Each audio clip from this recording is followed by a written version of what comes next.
Hello, friends. This is your friend Tiffany, and I am coming to you live because this is the first day of Domestic Violence Awareness Month. October is Domestic Violence Awareness Month, and it is an opportunity for survivors and advocates to be able to really amp up their awareness efforts to let people know the effects of domestic violence, and also to be able to have the opportunity to share our stories. Domestic Violence Awareness Month is not the only time to talk about domestic violence. Most of you know that I have a story myself. I have been in domestic violence relationships, abusive relationships, for a very, very long time, starting when I was about maybe 18 years old, up until probably 10 years ago. And one of the main reasons why is because I saw violence, I saw abuse, and I saw very toxic relationships at a very young age. I thought that being with someone who talked to me crazy, was disrespectful to me, pushed me, hit me, and just really violated me as a person, I thought that that was normal. It's not normal. So, Domestic Violence Awareness Month is a month that is one that we should really, really talk in depth about domestic violence, but it's not the only time to talk about domestic violence. If you are a survivor, if you are an advocate, then you know that this is not the only time that we talk about what we have been through as survivors. You also know that domestic violence happens on a daily basis. And I want to share some statistics with you. So, when I was doing some research, I found that nearly 20 people per minute, not per hour, not per month, but 20 people per minute, and 1 in 9 men and 1 in 4 women experience severe intimate partner physical violence. Now, there are different forms of domestic violence, but you mostly hear about physical violence because that seems to be the only time that you hear it in the news and in the courtrooms. But domestic violence comes in several different, several different faces is probably the best way I can say it, because a lot of times when you think of domestic violence, the only time you think of domestic violence is when someone is being hit. They have bruises, they have black eyes, they've got broken bones, or unfortunately, they have been murdered by their partner. But domestic violence comes in several different forms, and that is something that we need to educate the world about. And hopefully, with October being Domestic Violence Awareness Month, you are paying more attention to the information, the resources, and the experiences that are being shared this month. But please know that domestic violence is a daily dilemma. It is a social issue that affects everybody, regardless of who you are, regardless of how old you are, regardless of your race, and regardless of your gender. Men can be abused as well as women. Some more statistics show that women between the ages of 18 and 24 are most commonly abused by an intimate partner. That does not mean that women that are younger than 18 or women that are older than 24 are not experiencing domestic violence. It just means that that is the age range that the government, that the county, the cities are be able to track statistics that shows that women between the ages of 18 and 24 are the most commonly affected by domestic violence. But again, that does not mean that that is the only age range for victims of domestic violence. 72% of all murder-suicides involve an intimate partner. So when we think of murder-suicides, or we think of homicides, DV-related murders, most of the murders that happen between men and women are happening as a result of domestic violence. And also, if there is a firearm or a weapon in the house, that increases the chance of homicides or DV-related homicides by 500%. 500%. 5 times more likely for a woman or man to be killed in a domestic violence relationship if there is a firearm in the house. Okay? So, I want to continue with this because a lot of domestic violence victims have families as well. They're either mothers or their fathers. So, 1 in 15 children are exposed to intimate partner violence, and 90% of these children are eyewitnesses to the violence. So that means that we have a lot of work to do. A lot of work to do. 20 people per second are affected by domestic violence. 20,000 people is the national average on a daily basis for calling domestic violence hotlines. 1 in 4 women, 1 in 9 men experience severe domestic violence. I am one of those 4 women who have been in a domestic violence relationship. You might be one of those people, 1 in 4 or 1 in 9, who has been a victim of domestic violence. This is not something that we can ignore. This is an opportunity in the month of October for you to learn more about domestic violence and for you to help myself and other advocates and survivors raise awareness about domestic violence. But know that domestic violence is not just an issue in October.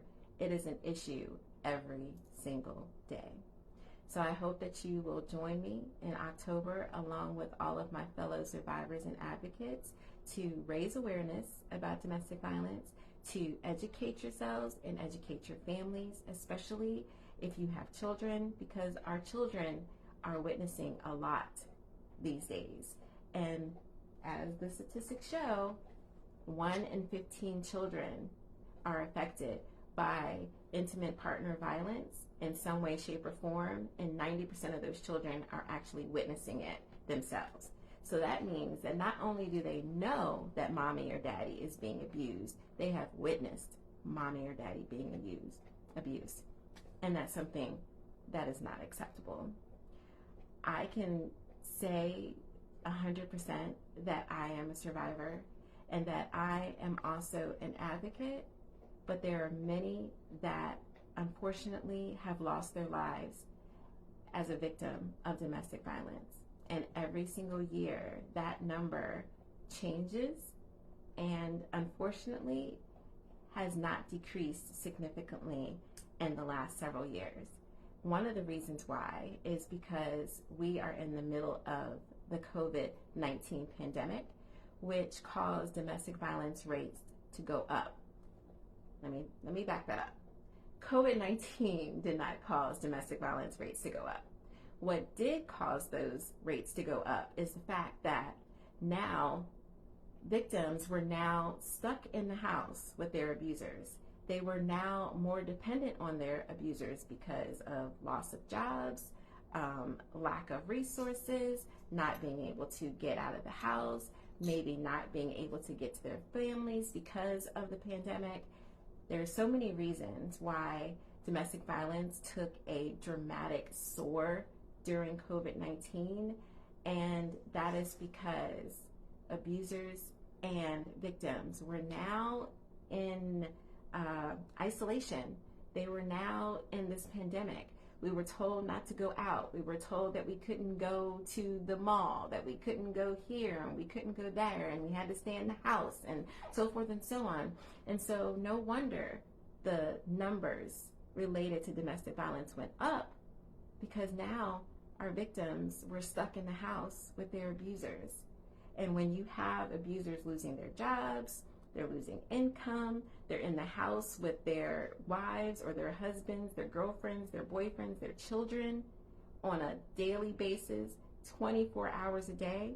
For a healthy person, that was hard. Imagine someone who is mentally ill or someone who is abusive having to deal with the stress of COVID-19, where we already know that it was stressful enough for those that are healthy, that are happy, and then we have the pandemic. Even people who before the pandemic reported being happy and healthy and mentally stable had signs of depression, stress, anxiety, more than they ever experienced before. So just imagine how it was for victims and how it was for abusers being in the house together, being in quarantine, being told that you can't go anywhere, being told that you can't work additional hours, being told that you don't have a job anymore because hours are being cut. There are so many things that happen in the pandemic to increase anxiety and stress for so many people, including myself. Just imagine how it was for those that were in domestic violence relationships, and how the stress of COVID-19 increased not only for us, but also for them as well. And not having those skills to be able to handle stress, to be able to handle depression, to be able to handle anxiety, to be able to handle loss, how that could make someone who was already showing potentially abusive behavior, such as name calling, threats, stalking, so forth, how the pandemic could have increased that anxiety, that stress, that anger, that the depression, that mental illness left unchecked. October is Domestic Violence Awareness Month, and I'm asking each one of you to join me in raising awareness during this very, very important month. But also, I encourage you to educate yourself, to listen to the stories, and to talk to your families, talk to your children, talk to your teenagers in your home, talk to anybody that is willing to listen, because domestic violence is also a pandemic. It is killing our neighbors, our sisters, our friends on a daily basis. And unfortunately, it cannot get better if we don't all take a stand, and if we don't all raise awareness, and if we don't all make a conscious decision and commitment to doing something about it, to protect our families and to protect our friends and to protect our neighbors. I really, really appreciate you for taking the time to listen. My name is Tiffany. I am a survivor, and please follow me throughout the month. Follow other advocates that are on your timelines, who are your friends, who are in your networks, so that you can help us continue to raise awareness. As a survivor, I know that it starts with your mental, and so I'm asking you to mentally make the decision to learn more. If you are a victim, please know that there are resources out here to help you. I learned about a lot of resources after I had gotten out of my abusive relationship. Some of those resources I wish that I knew when I was in the abusive relationships, but I do know now.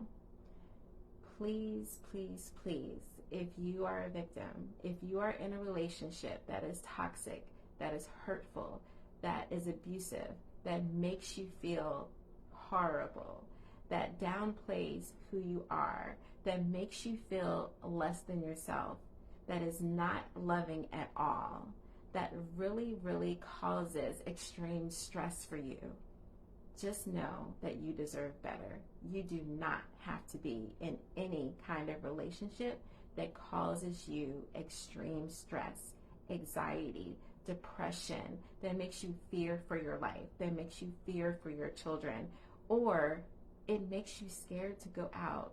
It makes you scared to come home. It makes you fearful of talking to your family and your friends. That is not a healthy relationship. If you have ever said to anyone, "Ooh, he gets on my nerves," or "This is a toxic relationship," or they call me a bitch every day," or "They make me feel like crap all the time," or "I've lost myself," or "They hit me," or "They pushed me," or "They made me feel like they were going to do something to hurt me," if they beat my children for no reason. There are so many things that are signs of an abusive relationship. Everybody has arguments from time to time. Everybody goes through relationship issues, but those relationships should not make you feel fearful for your life or for the life of your children. Those relationships should not leave bruises. It should not leave cuts. It should not leave anything on your body otherwise than your natural skin color. Those relationships should not make you want to hurt yourself or to hurt someone else. Those relationships should not make you afraid to go out, to go to sleep, or to talk to your family and friends. Those relationships should not make you question who you are and what your worth is. You are worth more than anything. Think about yourselves. It's okay to be selfish when it comes to your physical, mental, emotional, and spiritual well-being. And even if you don't think about yourself and you have children, think about your children. Do you want your children to experience that kind of relationship? And if your answer is no, then you should not be in that relationship either. Thank you for listening to me. Please follow my Facebook page, which is BVP Project Safe Haven. Project Safe Haven provides emergency shelter to victims of domestic violence and their families. We also provide clothing, toiletries, resources, and case management to help victims of domestic violence and sexual assault. Please join us, like our Facebook page, follow us on Instagram, BVP Project Safe Haven. And right now we are doing a fundraiser where we are looking for sponsors that are willing to donate to us $25 for individuals, $50 for businesses, where we will make sure that we publicly thank you by letting them know that you have sponsored us to help provide emergency shelter for victims of domestic violence. One of the most prevalent reasons why domestic violence victims do not leave their homes is because of fear of being homeless and having nowhere to go. A domestic violence victim and their children or family should not stay in an abusive relationship because they have nowhere to go. Domestic violence victims, that is the number one reason they stay, is because they don't have anywhere to go. Help me, help BVP Project Safe Haven provide emergency shelter for domestic violence victims. And help me, and help your community, and help your neighbors, and most importantly, help yourself. Continue to educate yourself, raise awareness, and please help me, help us, help the community. Thank you so much. See you tomorrow. For more information about BVP Project Safe Haven, follow and like us on Facebook and Instagram at BVP Project Safe Haven.